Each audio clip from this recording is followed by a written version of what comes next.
Last part, I swear.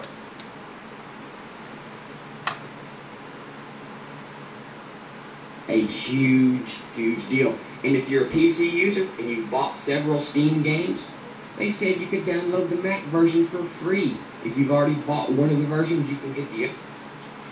Developers will soon find Mac users are far better customers and more likely to spend money than PC users. So go support Steam, my fellow Mac users. Show them we are more than worth it. Let's show them what a mistake they have made over the past 10 years.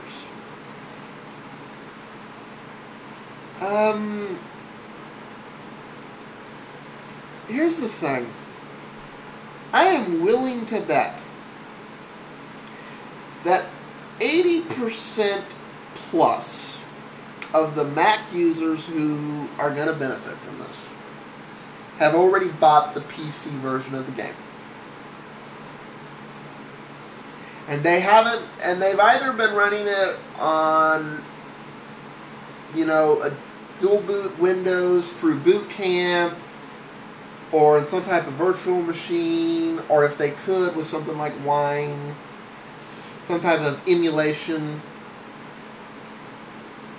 That this isn't going to result in many new sales. It'll just, it will just mean, you know,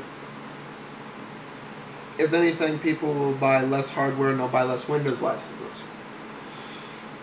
But this isn't really going to result in any more game sales, I don't think. Because the people who are going to buy the game, you know, they buy it and they just deal with the fact that, I guess I really have to run it this way. Anybody who, if you exist, if you're out there, if you're that Mac user, that elusive Mac user who's a gamer, who said, I'm not buying this cool new game because it doesn't have a Mac version. Is there anyone out there who's honestly done that? Yeah, I think Mac users are more likely to buy stuff by virtue of the fact that they bought a Mac in the first place. Now, they tend to have a little bit more money. But have any of you, because you're that type of people, just refused to buy a game solely because it didn't have a Mac version?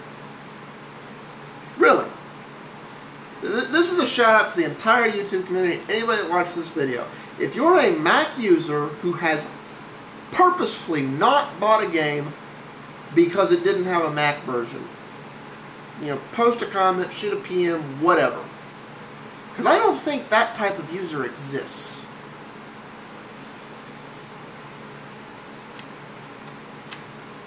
Other version for free. They license it to the user, not to the machine or platform.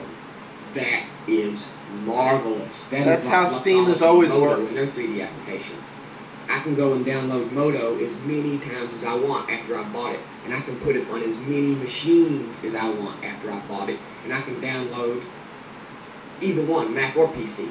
If I get a new machine, all I gotta do is go to Luxology website and download Modo again and install it. Bam. No canceling out registrations or messing with serial numbers. And nothing like that, because they register it to the user, not to a machine. They don't lock it down to a machine or 5 machines in iTunes cases. They actually register to the user. So I can use the PC version, I can use it on as many machines as I want. You know, Eric, most of your better companies do that. In fact, most of the paid software for Linux is licensed that way. Now, let me see, how does Apple license their stuff? Yeah, I think they count the machines. Instead of saying, oh, you're an Apple user? Well, here, go use this on as many Macs as you want. So, yeah, I'm glad Valve works that way. And I'm glad Steam works that way. My question for you is, why doesn't Apple work that way? As long as it's me, the one that bought it, is using it. And that is a wonderful, marvelous strategy, and that's one reason I stick with Luxology.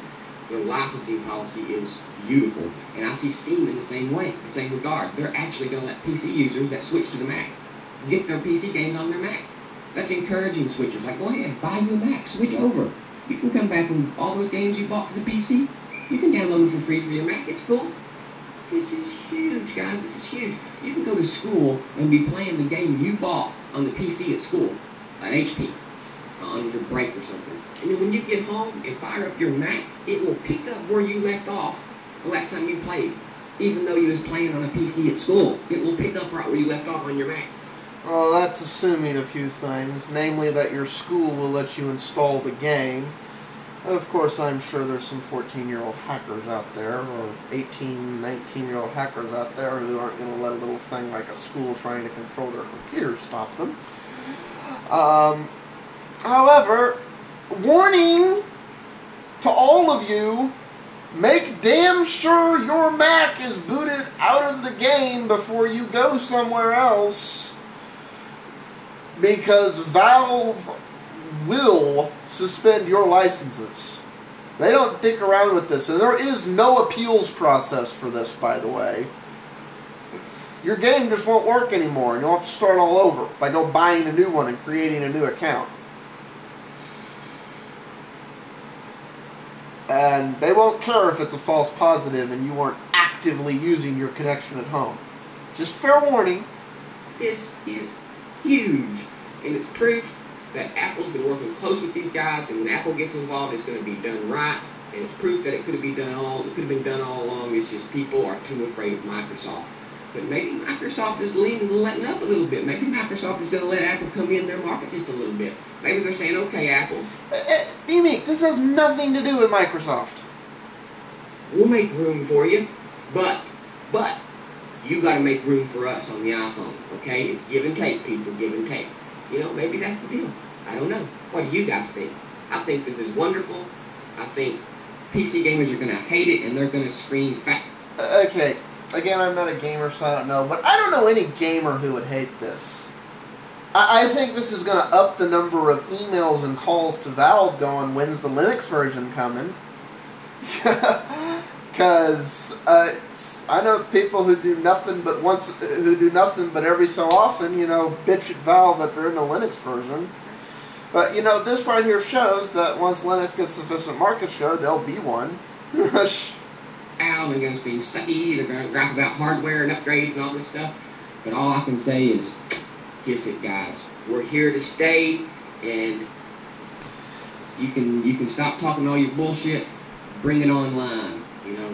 Bring it on. Let's battle it out in the game. Want to? And let's just see how bad these old, outdated Mac hardware is. Okay? So when Steam's available, you'll be the first to know from me. It's going to come in April.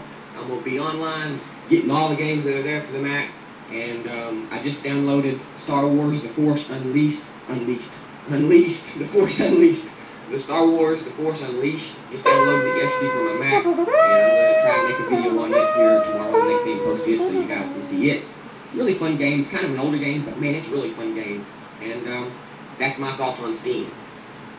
Great things happening. And I see this really rocking the gaming industry, if not completely changing it. In 10 years, things might be different, guys. Here's the thing. I think in 10 years things will be different, because I think Linux will have grown enough market share that this will come over to Linux too. So I think that's the real noticeable change here, because a lot of people forget that right now, for all intents and purposes, the Mac, Linux has the market share that the Mac had, about a decade ago. And Linux is growing. So I think that's good news for Linux, not anything else. And I think this is good news for Mac users too, because they don't have to, be deprived to have a Mac anymore. And I'm all for that. I'm a big fan of supporting cross-platform. But other than that, this isn't some big revolution. This isn't the big thing. All it is it means all that money you spent on a Mac, you're now a little less deprived. Not entirely, but a little less. Peace out all. Ciao.